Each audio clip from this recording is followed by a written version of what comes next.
Saudamos a todos os nossos queridos irmãos e amigos em Cristo Jesus.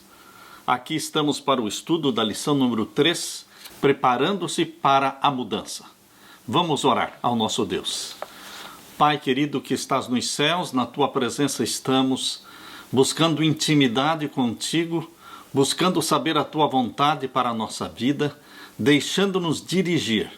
Estamos nos expondo à influência santa do Espírito. Pai querido, derrama sobre mim e os meus irmãos o Espírito Santo, fazendo as transformações que o Senhor deseja na nossa vida.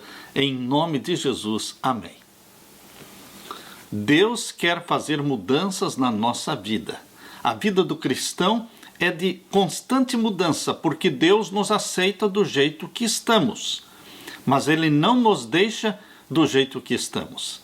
Você pode vir a Jesus Cristo do jeito que você está, mas Ele não vai deixar você desta forma. Ele vai mudando. Constantemente estamos num processo que se chama santificação, que é uma mudança contínua, constante, que vai durar a vida toda. Meu querido irmão, esteja preparado para as mudanças que Deus quer fazer em você e na sua família. Na parte de domingo, despreparados. O Israel que saiu do Egito era um povo despreparado. Por quê? Durante 430 anos, eles estiveram ali como escravos, desaprenderam a obedecer a Deus, se familiarizaram muito com a idolatria egípcia, deixaram de guardar os mandamentos de Deus, eles viviam como escravos. Por isso Deus os tirou da terra do Egito e preparou-os durante 40 anos no deserto. Antes de Deus introduzir seu povo na terra prometida, Deus tinha que preparar este povo que iria possuir a terra. Como é que Deus pode dar a terra prometida para um povo despreparado, para um povo desobediente e idólatra? Por isso, queridos, Deus usou os 40 anos no deserto. Assim também hoje. Nós estamos atravessando o deserto desta vida. E assim, Deus está nos preparando para possuir a terra prometida. É na travessia do deserto que Deus vai mudando nossa mente, nosso caráter, tornando-nos mais semelhantes a Jesus, para que possamos ter prazer no céu, para que tenhamos alegria na vida celestial. Queridos, em Romanos capítulo 3 e o verso 23, o apóstolo Paulo diz: todos pecaram e carecem da glória de Deus. Você e eu, todos somos pecadores. Nós precisamos que a imagem santa de Deus seja restaurada em nós. Esse é o trabalho do Espírito Santo, restaurar em você e em mim a imagem divina. A Bíblia mostra de forma nua e crua a situação miserável, pecaminosa da família humana. Não há um justo sequer que faça o bem e nunca peque. Todos precisamos da glória de Deus. Precisamos ser preparados para o céu. Abra sua Bíblia na primeira carta de Paulo aos Coríntios, capítulo 10. Vamos ler então, primeira carta de Paulo aos Coríntios, capítulo 10, os versos 1 em diante. Primeira carta de Paulo aos Coríntios, capítulo 10, e os versos 1 em diante. Aqui nós lemos: ora, irmãos, não quero que ignoreis que nossos pais estiveram todos debaixo da nuvem, e todos passaram pelo mar. Todo Israel no deserto estava debaixo da nuvem, mas aquela nuvem era Jesus. Não era uma nuvem, era uma nuvem Jesus. Assim como o fogo durante a noite não era somente uma coluna de fogo, era Jesus. Assim como a rocha de onde fluía a água não era uma rocha, era Jesus. O milagre era Jesus. Aqui Paulo está dizendo: não quero que ignoreis que nossos pais estiveram todos debaixo da nuvem, e todos passaram pelo mar. E todos foram batizados em Moisés, na nuvem e no mar.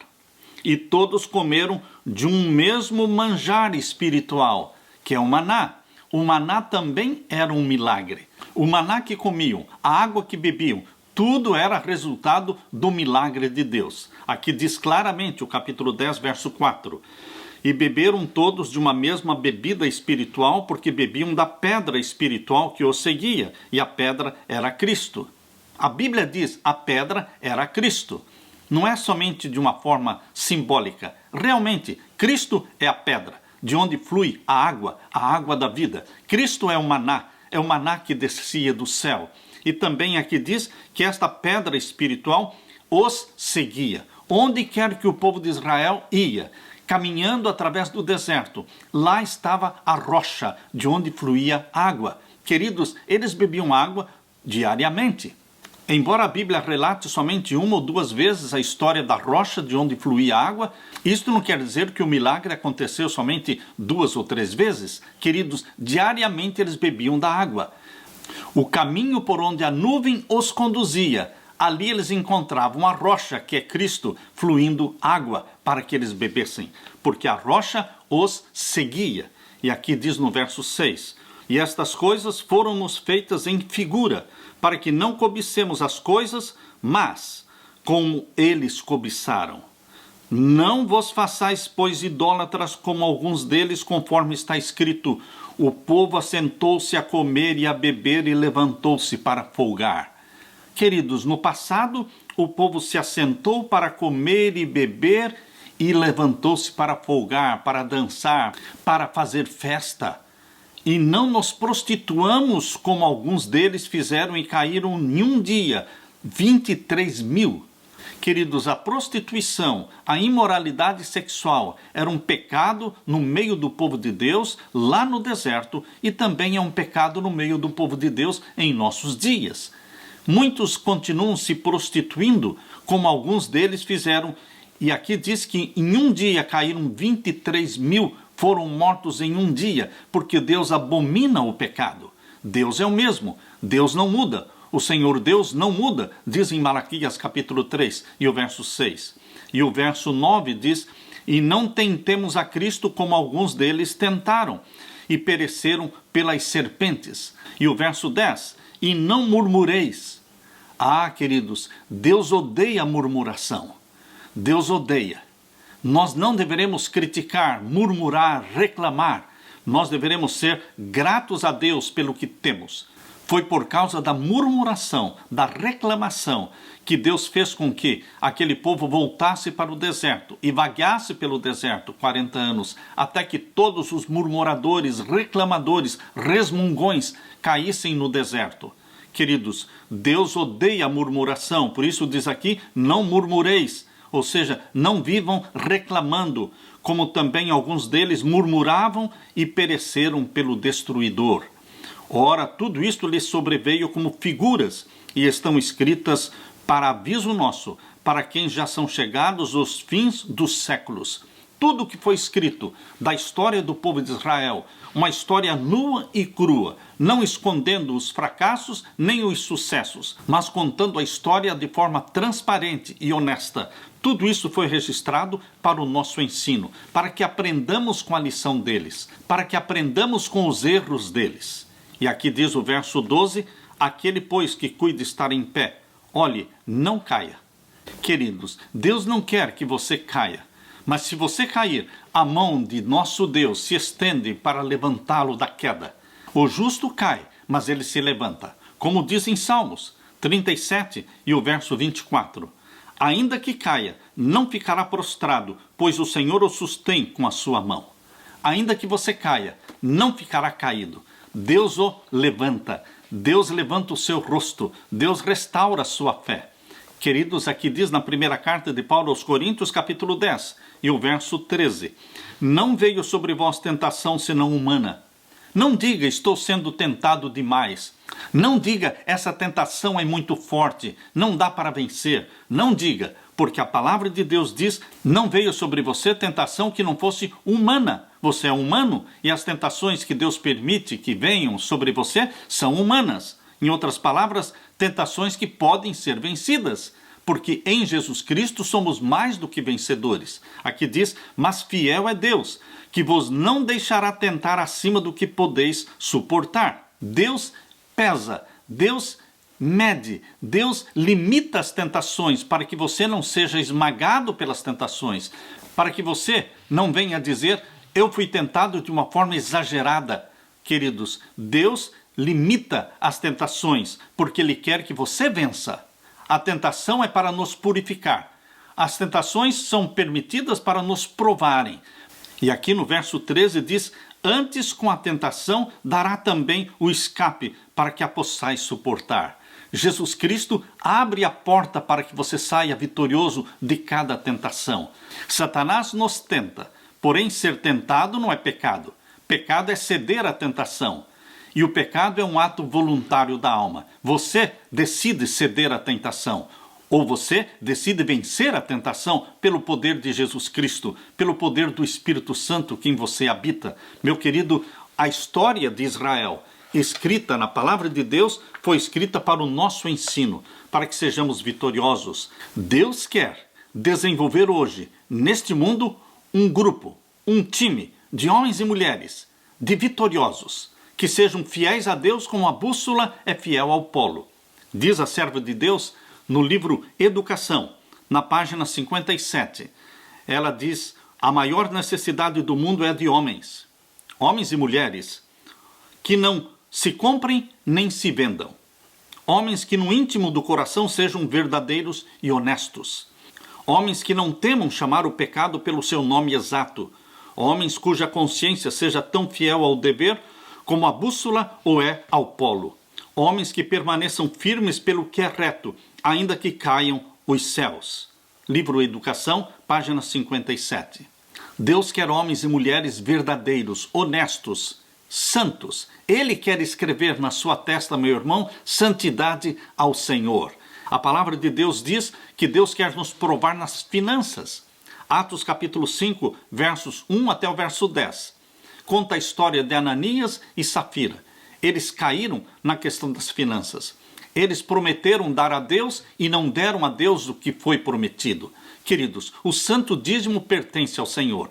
O santo dízimo não é 11% ou 9%. O santo dízimo é 10%. Portanto, seja fiel na devolução do santo dízimo. Seja fiel também na dádiva das suas ofertas. Aquilo que você decidir dar a Deus em oferta, seja os 5% ou 6% de oferta, seja fiel em dar a Deus. Não minta, não queira negociar ou enganar a Deus, assim como Ananias e Safira o fizeram.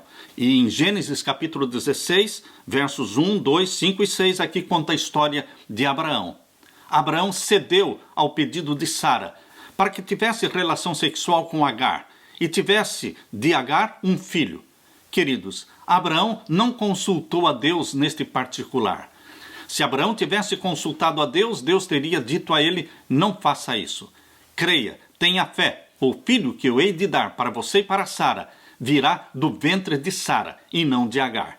Mas Abraão não consultou a Deus. Ele foi correndo, talvez feliz da vida, porque Sara estava sugerindo a ele que tivesse uma relação sexual com uma outra mulher, que era a sua serva egípcia Agar. Queridos, Deus condenava a poligamia naquele tempo, Deus condena a poligamia em nossos dias. Deus quer nos provar também na área sexual. Os pontos fracos do povo de Deus naquele tempo eram finanças, sexo e poder. Os pontos fracos nossos hoje também continuam sendo finanças, sexo e poder. Aqui diz em Mateus capítulo 20, versos 20 a 22. Aqui diz que a mãe de Tiago e João estava pleiteando para com Jesus Cristo permitir que um se assentasse do lado esquerdo, outro do lado direito de Jesus Cristo. Queridos, Tiago e João estavam ambicionando posição, ambicionando poder. Deus quer nos provar. E Deus quer nos fazer vitoriosos na área das finanças, na área sexual e também no poder. Na área financeira, Deus quer honestidade. Na área sexual, Deus quer pureza e santidade. Na área de poder, Deus quer humildade. Antes de usar uma pessoa, Deus a prepara. Deus preparou Moisés durante 40 anos no deserto, antes de usá-lo em outros 40 anos como líder do povo de Israel. Deus preparou também João Batista antes de usá-lo. Deus primeiramente nos leva para o deserto, para que ali aprendamos a ser dependentes de Deus.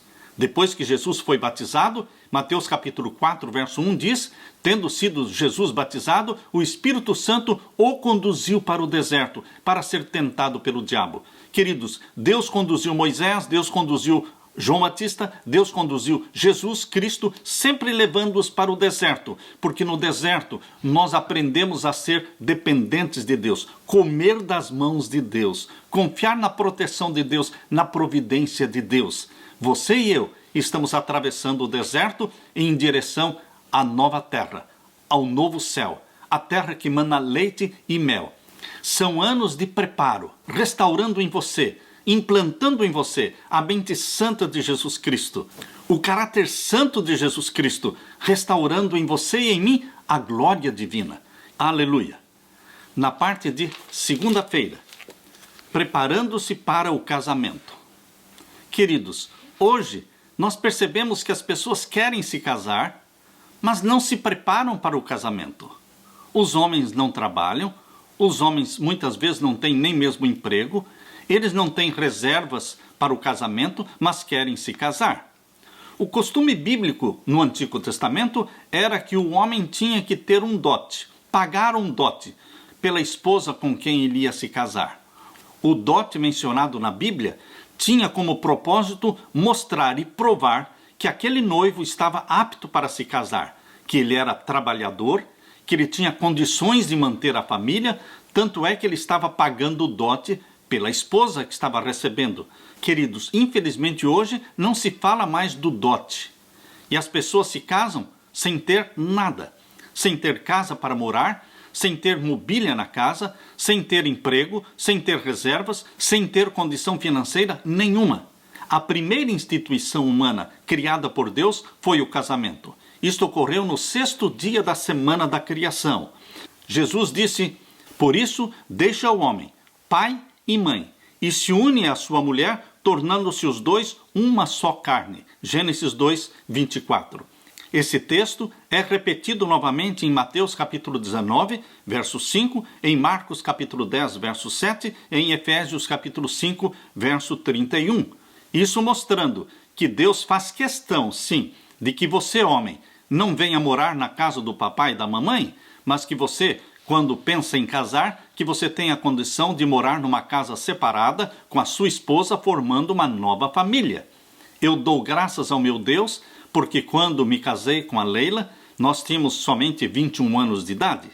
Mas, queridos, eu aluguei uma casa, eu mobiliei aquela casa com o jogo do quarto, com o jogo da sala, com o jogo da cozinha, com geladeira, com fogão, com máquina de lavar. Eu comprei um piano, sabendo que a minha esposa era pianista. Queridos, nós temos que ter condições financeiras para nos casar. Eu não tinha um emprego, eu era um estudante de teologia, eu estava no 3º ano da faculdade de teologia, mas eu comportava nas férias. Eu comportava nos meses de dezembro, janeiro e fevereiro e no mês de julho. E durante esses 4 meses de trabalho, eu ganhava o dinheiro para o sustento da família e para pagar os meus estudos e o estudo da minha esposa. Deus nos chamou para sermos homens, provedores da família. A esposa pode trabalhar? Sim. A esposa pode ajudar financeiramente? Sim. Isso é uma escolha dela. Mas nós temos a responsabilidade de provermos a casa, a comida, a proteção, o sustento da nossa família. Esta é uma área que, infelizmente, Satanás tem tido muito sucesso, fazendo com que rapazes e moças planejem o casamento e entrem para o casamento sem nenhuma condição financeira. Eles entram para o casamento para abrir uma casa de fome. Eu diria, meu querido irmão, que um rapaz que está pensando em se casar não pode dar para a esposa menos do que aquilo que ela tem na sua própria casa. Eu sempre tive este pensamento na minha mente. Eu tenho que dar para a Leila melhor do que ela tem na sua casa, ou pelo menos igual ao que ela tem na sua casa, mas não menos. Quando nós, os homens, pensamos desta forma, nos planejamos para o casamento, Deus nos abençoará. Ao mesmo tempo, precisamos analisar cautelosamente nosso futuro cônjuge, para ver se ela ou ele será um bom complemento para nós. Ele ou ela é uma pessoa trabalhadora e esforçada? Tem um temperamento difícil? Compartilhamos as mesmas crenças? A mesma igreja?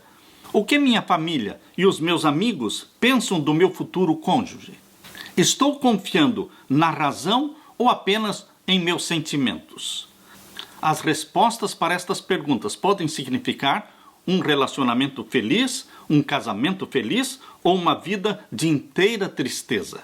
Queridos, o padre Bernardes costumava dizer assim: casem primeiro as idades, casem primeiro as condições, casem primeiro as saúdes, casem primeiro as qualidades, casem primeiro as religiões, e então estarão bem casadas as pessoas.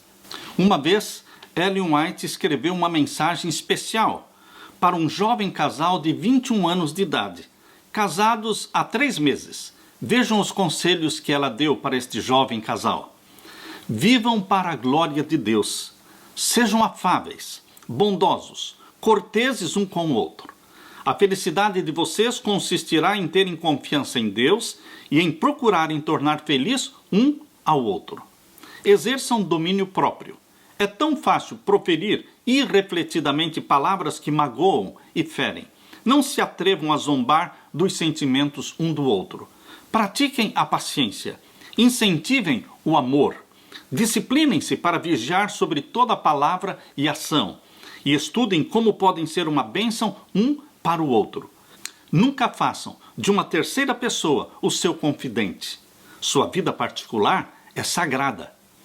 Mantenham bem altas as barreiras para que ninguém ouse introduzir-se neste círculo sagrado, o lar. Sejam calmos, sejam tranquilos, pacientes, compassivos e perdoadores. Queridos, estes pensamentos foram extraídos da meditação matinal de 1978, na página 310. O pastor Robert Spangler uma vez perguntou para sua esposa: querida, se você fosse enviada para um exílio e lhe dessem a chance de levar somente 10 coisas com você, quais coisas você levaria? E a esposa do pastor Spangler respondeu rapidamente: a primeira coisa que eu levaria seria você. Queridos, valorize o seu cônjuge. Queridas esposas, que o seu coração seja o túmulo dos defeitos do seu marido. Maridos, que o seu coração seja o túmulo dos defeitos da sua esposa. Caminhem juntos, orem um pelo outro e perdoem diariamente tudo o que tiver que ser perdoado, porque Gibson Winter disse que o perdão é o pão de cada dia de um casamento feliz. Aleluia!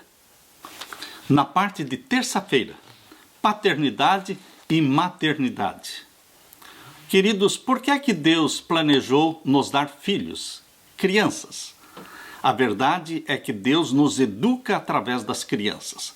Ao mesmo tempo que nós estamos educando os nossos filhos, eles, por sua vez, estão também nos educando. São os filhos que nos ensinam a vencer o egoísmo. São os filhos que nos ensinam a deixar de comer para dar de comer a eles. São eles que nos ensinam a passar noites acordados para cuidar deles. Através dos filhos, nós aprendemos a sacrificar nossa vontade, sacrificar os nossos desejos, a renunciar. Eu diria que a paternidade e a maternidade são realmente, no casamento, uma escola. Uma escola onde você e eu não nos formamos nunca, porque estamos aprendendo sempre.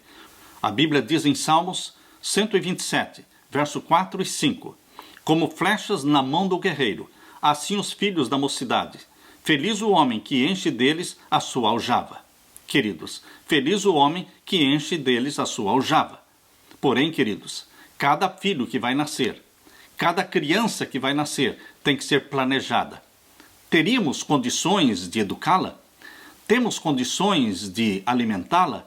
Tem condições a esposa de deixar de trabalhar e dedicar tempo para esta criança, pelo menos nos primeiros anos de vida? No livro Lar Adventista, na página 256 diz: mesmo antes do nascimento da criança, deve começar o preparo que habilitará a mãe a combater com êxito na luta contra o mal. Se antes do nascimento do seu filho, a mãe é condescendente consigo mesma, egoísta, impaciente, exigente, esses traços de caráter se refletirão na disposição da criança. Assim, tem muitas crianças recebido como herança quase invencíveis tendências para o mal. Mas, se a mãe se atém sem reservas aos retos princípios, Se ela for temperante e abnegada, bondosa, amável e esquecida de si mesma, ela pode transmitir ao filho os mesmos traços de caráter. Aleluia! Isto está na página 256 do livro Lar Adventista. Na página 257 diz que o esposo, o marido e pai, está sob a especial responsabilidade de fazer tudo o que estiver em seu poder para aliviar a carga da esposa e mãe. O marido deve ser afável, cortês, bondoso, terno e especialmente atencioso para com todos os seus desejos. Algumas mulheres que aguardam filho não recebem nem metade do cuidado que se dispensa aos animais no estábulo. Página 260.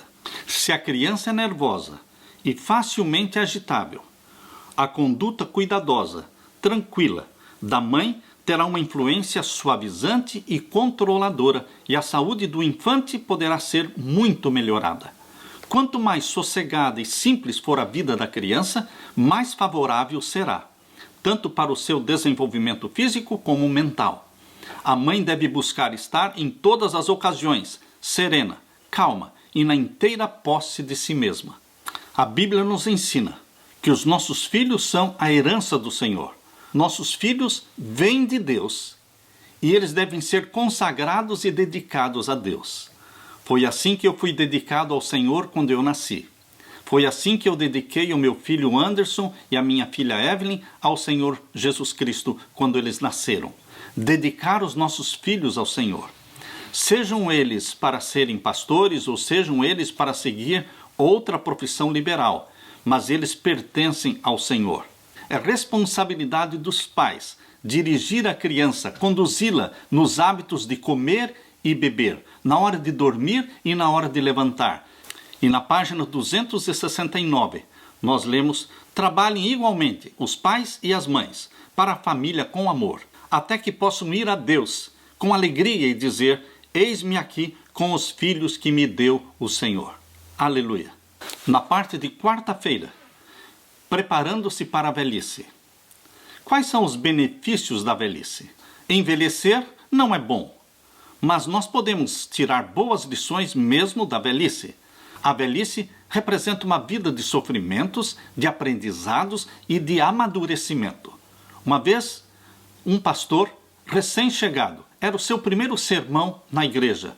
Depois que ele pregou um lindo sermão, todos saíram da igreja e duas velhinhas eram as últimas a saírem, andando pelos corredores da igreja. As duas vinham conversando e andando lentamente. O pastor vinha logo atrás delas. E ele ouviu o que as duas velhinhas estavam conversando. Uma perguntou para a outra: o que é que você achou do novo pastor? E a outra respondeu: ele é muito bom, mas ficará melhor quando ele sofrer um pouco. Queridos, os sofrimentos nos amadurecem.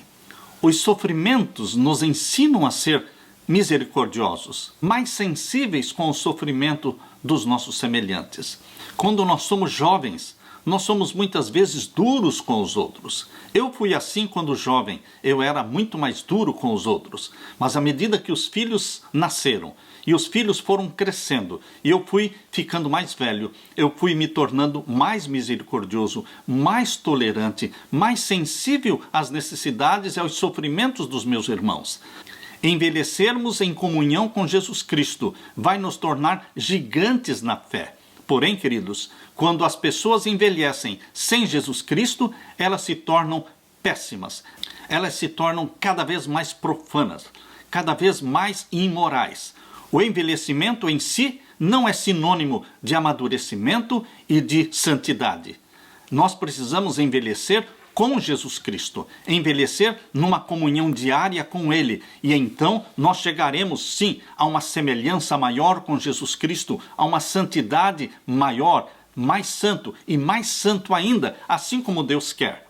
Convido você para ler comigo agora Salmos 90 e o verso 10. Abra sua Bíblia. Salmos 90 e o verso 10. Aqui nós lemos: a duração da nossa vida é de 70 anos. E se alguns, pela sua robustez, chegam a 80 anos, o melhor deles é canseira e enfado, pois passa rapidamente e nós voamos. E no verso 12, ensina-nos a contar os nossos dias de tal maneira que alcancemos corações sábios. Um dos benefícios da velhice eu considero o desencanto com este mundo. Você se desencanta com esta vida e você passa a sonhar mais com o céu. Você passa a desejar mais a volta de Jesus Cristo. Abra sua Bíblia no Salmo 71.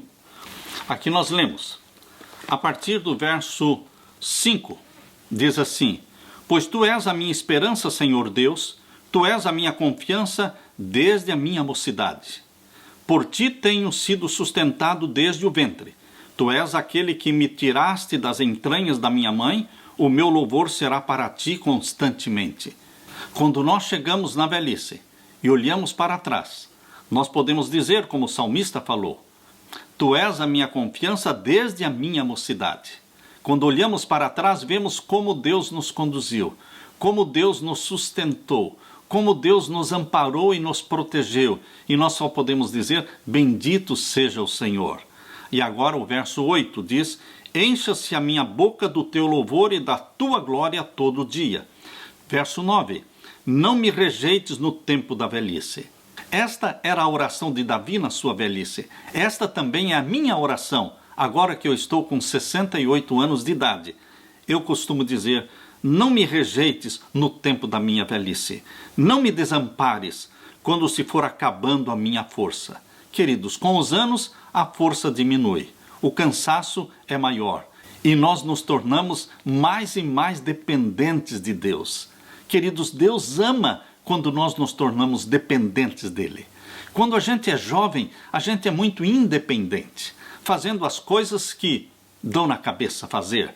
Mas, com os anos, nós vamos nos cansando e vamos aprendendo a depender de Deus, a consultar a Deus, ao ponto de não comprar, não comer, não fazer nada, não tomar nenhuma decisão, sem primeiramente consultar a Deus, perguntando, Senhor, o que queres que eu faça?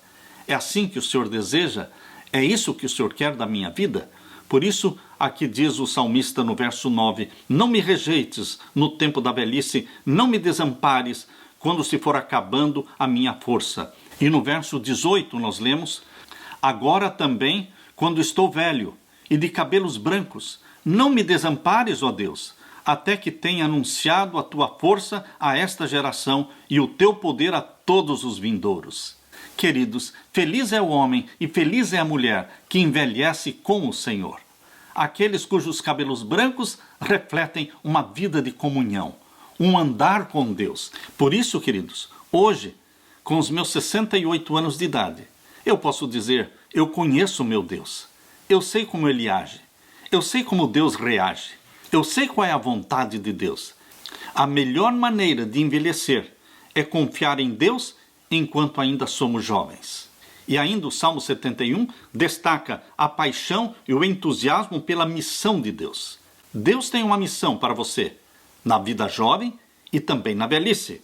Queridos, velhice não é sinônimo de ociosidade. A mente desocupada é a oficina do diabo, seja para o jovem, seja para o velho. Meu tempo está sendo muito mais ocupado agora para atender milhares e milhares de pessoas. Mesmo no recolhimento e aposentadoria, nós queremos continuar louvando a Deus e contando aos outros sobre a grandiosidade do nosso Deus, do amor do nosso Deus. O tempo da juventude é o tempo da semeadura e a velhice é o tempo da colheita. Tudo que nós plantamos na juventude, nós vamos colher depois na velhice. Queridos, a velhice se tornará uma bênção na sua vida, se você der atenção aos 8 remédios naturais de Deus. Aqui diz no livro Ciência do Bom Viver, na página 127, nós lemos ar puro, luz solar, abstinência, repouso, exercício, regime conveniente, uso de água e confiança no poder divino. Eis os verdadeiros remédios. Num relatório feito pelo Departamento de Saúde nos Estados Unidos, entre os anos de 1990 a 2010, numa lista de 17 fatores de risco relacionados à morte e à incapacidade, você sabe qual é aquele que está no topo da lista? Verifica-se que há um fator de risco específico no topo dos gráficos, tanto para a morte quanto para a incapacidade. Qual seria este fator de risco que está no topo da lista, acima do álcool, acima do cigarro, acima da obesidade? Queridos, nós sabemos que o que mais contribui para as doenças, segundo este relatório, o fator de risco número 1 é exatamente o que nós colocamos todos os dias na nossa boca, o nosso comer e o nosso beber. Os estudiosos da saúde estão em plena harmonia com aquilo que a serva de Deus Ellen White escreveu há mais de 100 anos atrás. Ellen White estava à frente do seu tempo quando afirmou que cereais, frutas, nozes e verduras constituem o regime dietético escolhido pelo nosso Criador, no livro Ciência do Bom Viver, página 296. Há pessoas que com 70 anos ou 80 anos estão escalando montanhas, enquanto que outras pessoas com 70 anos não conseguem subir um simples lance de escadas. Que mudanças de estilo de vida preciso adotar hoje para que eu tenha mais chances de alcançar a saúde ideal para os últimos anos? Fui moço e agora sou velho, mas nunca vi o justo desamparado, nem a sua descendência a mendigar o pão. Na parte de quinta-feira, preparando-se para a morte, eu costumo dizer que só está preparado para viver aquele que está preparado para morrer. Você pensa na morte? Você pode dizer, o que é isso, pastor? Eu vou ficar pensando na morte todos os dias? Sim, queridos, nós devemos pensar na morte todos os dias, porque nós podemos morrer qualquer dia. Portanto, queridos, nós devemos viver cada dia como se fosse o último. Como é que nós viveríamos o dia de hoje se pensássemos que poderia ser o nosso último dia? Ah, queridos, nós levantaríamos diferente, nós tomaríamos tempo para estar aos pés de Jesus Cristo, para meditar em sua palavra. Ao sairmos para o trabalho, nós sairíamos com louvor em nossos lábios. Enquanto estivéssemos trabalhando durante este dia, nós estaríamos com os nossos pensamentos voltados para Deus. Queridos, a forma como você vai viver o dia de hoje pode ser muito diferente se você entender que pode ser sim o seu último dia, o meu último dia. Portanto, nós temos que estar preparados para morrer. Cada dia morro, disse o apóstolo Paulo. Ou será que você é daquele tipo de pessoas que dizem assim, comigo isso não vai acontecer. O meu avião não vai cair. O meu carro não terá um acidente. Queridos, nós precisamos ser realistas. Os aviões que carregam os filhos de Deus também caem. As casas dos filhos de Deus também pegam fogo. E também os nossos carros têm acidentes. Nós precisamos viver cada dia como se fosse o nosso último dia. Estou pronto, Senhor. Estou pronto para viver ou para morrer. Se eu viver, viverei para a tua glória. Se eu morrer, estarei simplesmente descansando nos braços de Jesus Cristo e aguardando o toque da trombeta e a voz de Jesus Cristo dizendo, filhos de Deus, ressurjam. Existe na palavra de Deus a história do rei Ezequias. A experiência dele está registrada no segundo livro de Reis, segundo Reis, o capítulo 20. A Bíblia registra que o rei Ezequias recebeu uma mensagem de Deus. Leia comigo, segundo Reis, capítulo 20. Naqueles dias adoeceu Ezequias de morte, e o profeta Isaías, filho de Amós, veio a ele e lhe disse, assim diz o Senhor, ordena a tua casa, porque morrerás e não viverás. Então virou o rosto para a parede e orou ao Senhor, dizendo, Senhor, sê servido de te lembrar de que andei diante de ti em verdade e com o coração perfeito, e fiz o que era reto aos teus olhos, e chorou Ezequias muitíssimo. Ezequias não queria morrer. Na realidade, queridos, nós não queremos morrer. Jesus Cristo também, quando estava para enfrentar a cruz, lá no jardim do Getsêmani, por 3 vezes ele orou, Pai, se possível, passe de mim este cálice, mas não seja como eu quero, e sim como tu queres. Queridos, no fundo do nosso coração, nós não queremos morrer, porque fomos criados por Deus para viver. Mas, enquanto existir o pecado, existe a morte. E os filhos de Deus também morrem. Mas qual deveria ser, então, a atitude correta? Nós deveríamos deixar a vida ou a morte nas mãos de Deus. Dizermos para o nosso Deus, para o nosso Pai Celestial, Pai, eis-me aqui. Eu quero viver os dias que o Senhor quiser que eu viva. Eu quero viver os anos que o Senhor desejar que eu viva. Minha vida está nas tuas mãos. Eu não te peço para morrer, mas eu também não te peço para continuar vivendo. Eu quero que a tua vontade seja feita na minha vida. Queridos, Ezequias não quis morrer. Ele chorou muitíssimo e clamou a Deus que não queria morrer. E então Deus mandou uma mensagem para ele. Segundo Reis, capítulo 20, o verso 4. Sucedeu, pois, que, não havendo Isaías ainda saído do meio do pátio, veio a ele a palavra do Senhor, dizendo: volta e dize a Ezequias, o chefe do meu povo, assim diz o Senhor Deus de teu pai Davi: ouvi a tua oração e vi as tuas lágrimas. Eis que eu te sararei, ao terceiro dia subirás à casa do Senhor, e acrescentarei aos teus dias 15 anos. O rei Ezequias pediu a Deus, chorou muito, porque não queria morrer. E Deus acrescentou mais 15 anos de vida. Mas, queridos, sinceramente, que miséria, que tristeza foram aqueles 15 anos de vida que Ezequias teve. Quão bom teria sido, quão melhor teria sido se o rei Ezequias tivesse dito para Deus, quando Deus lhe enviou a primeira mensagem dizendo: prepara-te, porque morrerás e não viverás. Se ele dissesse: seja feita a tua vontade, meu Deus.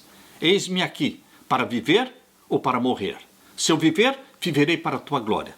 Se eu morrer, estarei dormindo o sono dos justos, esperando a volta do meu Senhor Jesus Cristo. Queridos, nós não sabemos o que é melhor para nós. Nós não sabemos se deveríamos viver 70 ou 50 ou 45 anos. Nós não sabemos. Mas Deus sabe o que é melhor para você. Que seja feita a vontade de Deus na minha vida, na tua vida. Você sabe que há pessoas que rejeitam a unção, elas rejeitam serem ungidas quando estão doentes. Por quê? Porque elas não querem morrer. E a unção significa não a morte, mas significa deixar que a vontade de Deus seja feita na sua vida. Portanto, nós oramos sobre os doentes, ungindo-os com azeite. E a oração da fé salvará o doente. Mas há pessoas que pensam que a unção é somente para a morte. E por isso elas dizem: não, eu não quero ser ungido, porque não quero morrer. Eles não têm a coragem de falar: Senhor, seja feita a tua vontade, não a minha. O que queres de mim? Usa-me enquanto o Senhor quiser. Usa-me aonde o Senhor quiser. Usa-me quando o Senhor quiser. É assim que nós devemos pensar como filhos de Deus. Preparando-nos para morrer significa que nós estamos preparados para viver, cada dia, plenamente, em comunhão, em serviço a Deus e em serviço ao nosso próximo. Queridos, de todos os seres humanos que já viveram nesta terra, somente Jesus já sabia desde a juventude o ano, o mês e o dia e a hora da sua morte. Por quê? Porque ele entendia as profecias. Ele entendia a profecia de Daniel capítulo 9, as 70 semanas.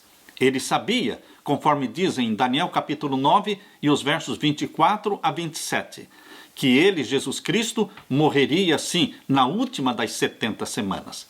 A última das 70 semanas, ela se estendeu do ano 27, quando Jesus foi batizado, até o ano 34, quando Estevão foi apedrejado. E ele, através da profecia, sabia que o Messias morreria na metade da última semana, exatamente no ano 31.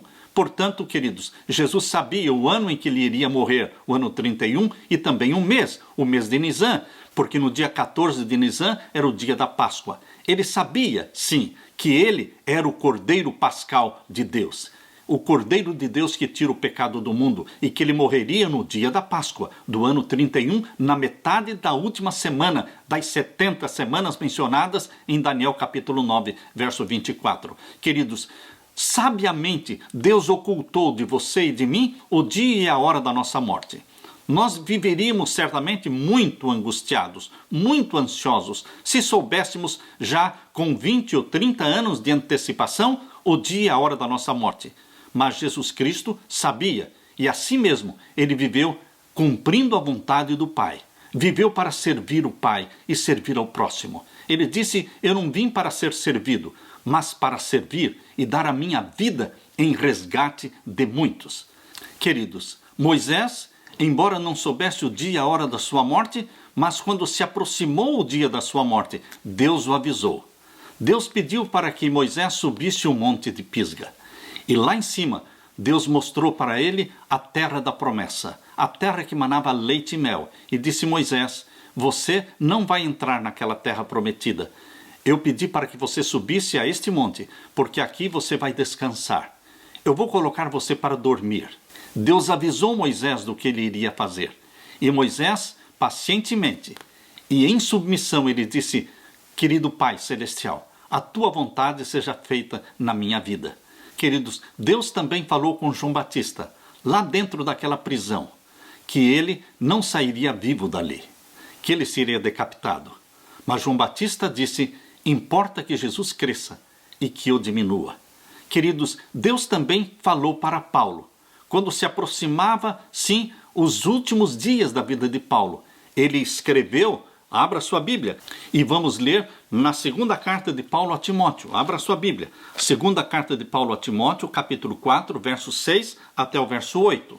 Aqui nós lemos, porque eu já estou sendo oferecido por aspersão de sacrifício, e o tempo da minha partida está próximo. Paulo sabia que se aproximava o dia da sua morte, e ele estava tranquilo nas mãos de Deus. Eu sei que o dia da minha partida está próximo. E o verso 7, combati o bom combate, acabei a carreira, guardei a fé. Desde agora, a coroa da justiça me está aguardada, a qual o Senhor, justo juiz, me dará naquele dia, e não somente a mim, mas também a todos os que amarem a sua vinda.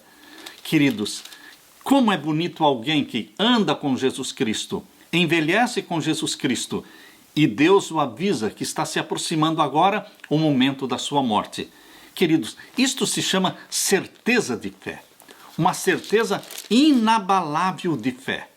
Também esta foi a atitude de Ellen White. Quando ela estava no leito da morte, ela proferiu as palavras que estão na segunda epístola de Timóteo. Na segunda carta de Timóteo, capítulo 1 e o verso 12. Vejam as palavras que saíram da boca de Ellen White na hora da morte. Capítulo 1, verso 12, segunda carta de Timóteo. Por cuja causa padeço também isto, mas não me envergonho, porque eu sei em quem tenho crido. Estas foram as últimas palavras de Ellen White.